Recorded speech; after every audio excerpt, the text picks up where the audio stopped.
So in this brief video we will be discussing Prey, a game that was released in 2017. So I realize this is somewhat late to the party of reviews on the game. But I played it recently and I took my time playing through it, so I have some thoughts to offer. So the basic outline is that you are on a space station called Talos 1. You get to select a character. Well, I selected a character called Morgan Yu. You can select male or female. Although it doesn't make much difference to the game, nonetheless, I selected Morgan Yu, and your goal is to survive on Talos 1, which is a space station with several hundred researchers on it that are studying alien life forms. In this case, the alien life form is called the Typhon, and very soon the Typhon break out in the station and kill everybody on site, or most people on site. And it's your task to survive against these odds, to aid in helping others, the other last remaining individuals on the station who are still alive. So you will do a lot of that. There are a lot of quests and missions. Obviously, you have the main quests and you have the side quests. Main quests are usually connected to the main protagonists of the story, such as your brother called Alex Yu, to some other individuals that you will discover in the story. And at the end, it took me about roughly 10 hours to complete Prey. It's not exactly that long, but it's just enough that it didn't overstay its welcome. I did start to feel towards the end that Prey was overstaying its welcome, especially when one has discovered almost all the areas on the space station, and one has to keep going back and forth and revisiting these areas. So I think Prey just had enough runtime to not sort of grate on me. Further, the gameplay is really good. You have several main weapons. You have a glue gun, which shoots out little balls of glue that have various effects, like it can incapacitate enemies. It can even allow the player to have access to areas on the map that one could not have by building little paths along, say, a wall or some object. There's a shotgun, which for me was my favorite weapon. I upgraded it fully in the game. You have your pistol and one or two other weapons, and you have your handy wrench, which you use to melee the enemies. The Typhon they're always a challenge to come across. I played the game on hard difficulty, so I died a lot. My character was very sensitive to damage in the environment, and I enjoy that sort of test, so I didn't mind.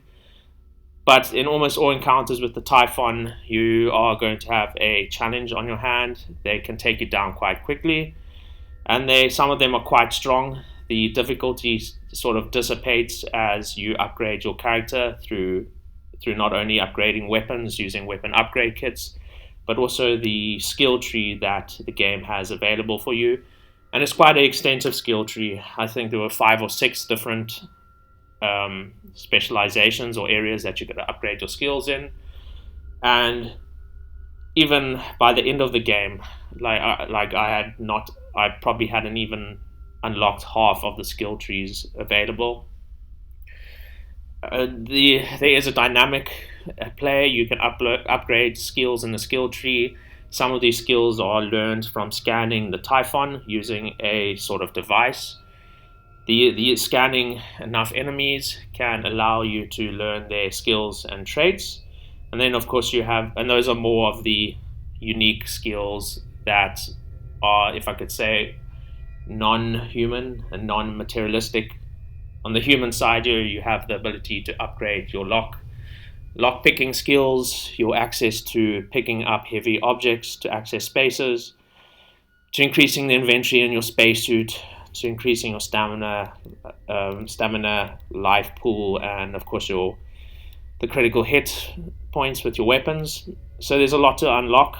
You probably won't unlock all of it by the end of the game, but it definitely helps the more you progress in the skill tree, just in interacting with the environment. The Typhon, as I said, are tough. They aren't exactly that many models or variety of Typhon. There's enough just to keep the experience fresh, but you will be coming across the same Typhon enemy on numerous occasions. There's some exciting parts, like there is a Typhon called the Nightmare, which is a huge sort of Typhon monster that will pursue you in the station for roughly 2 minutes. Every time it spots you, you'll have a 2 minute countdown. And your best opportunity is to hide or to eliminate it, but eliminating it costs a lot of ammunition and resources. And that's another point. Ammunition and resources can be quite scarce. You have to rummage through the environment to acquire all various sort of junk and special items that can be used on what is called a fabricator to produce various items like shotgun shells, pistol shells, other things like medic kits, various sort of grenades and devices. And as the game goes on, obviously more Typhon are thrown your way, so you will be using up resources much quicker. And this does obviously feed into the survival aspect of Prey, because you need to keep an eye on your resources. Otherwise, you are going to struggle very much. Just to note some of perhaps the downsides to the experience is that, as I noted, Prey takes place on a space station, and very soon, at least after several hours of gameplay, you would have uncovered and gone through most of the rooms and areas on the space station. The areas are sizable and intricately designed and fun to journey through and just engage with. Each level sort of throws different sort of types of enemies at you, or different combinations of enemies, and often you have to use your environment to get the better of them. The various environments really look good, as I said, intimately crafted. So you have everything from cruise quarters to the bridge. You'll have a gym, a recreational area, a cafeteria. There are places like the power plant, an arboretum, and various other areas that just add a lot of variety to the experience, which is important because the space station in which you are trying to survive is not exactly enormous. It wouldn't exactly equal a large square mile space, but it's big enough with enough variety to keep one going throughout. But because the game, you are traveling through this space station quite often to fulfill different tasks, it can become quite repetitive as you keep revisiting the same rooms and same areas and fighting the same Typhon. So there is a lot of backtracking in Prey, but every time an objective is completed, it's satisfying as a method of progress through the story. Is that there's no major boss that you will fight at the end of the game. So all the build up, which is great. As I said, the game throws a lot of challenges your way, throws a number of tough enemies, especially if you play on harder difficulties, and resources are quite scarce. But that said, the game doesn't end with any climax, in a sense of there is a big sort of creature at the end that does appear, but it's hardly in the form of a boss fight. And that can be quite disappointing.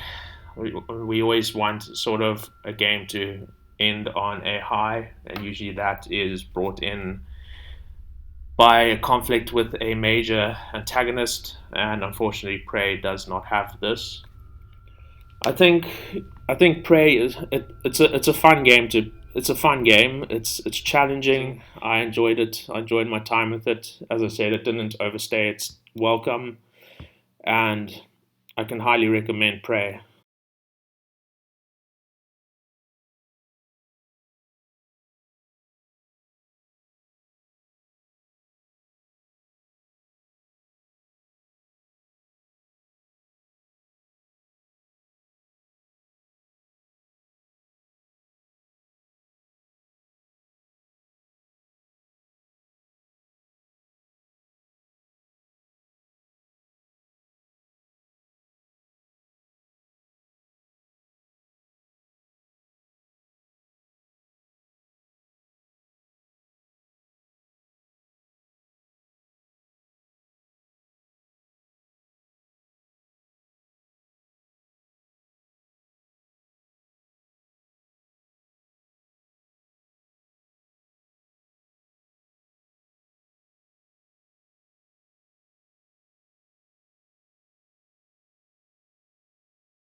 I think I think Prey it's a fun game to it's a fun game. It's challenging. It's unique in the sense that it's not the first game that's put you on a space station, but just the overall style. It's very sort of in the mold of Borderlands or what do you call it? Um, oh, I forget the name, but it's very much in that sort of cartoony animation style, and it's pleasing. I enjoyed it. I enjoyed my time with it. As I said, it didn't overstay its welcome, and I can highly recommend Prey, even to this day, 5 years later. And I would encourage anyone to go out and purchase it.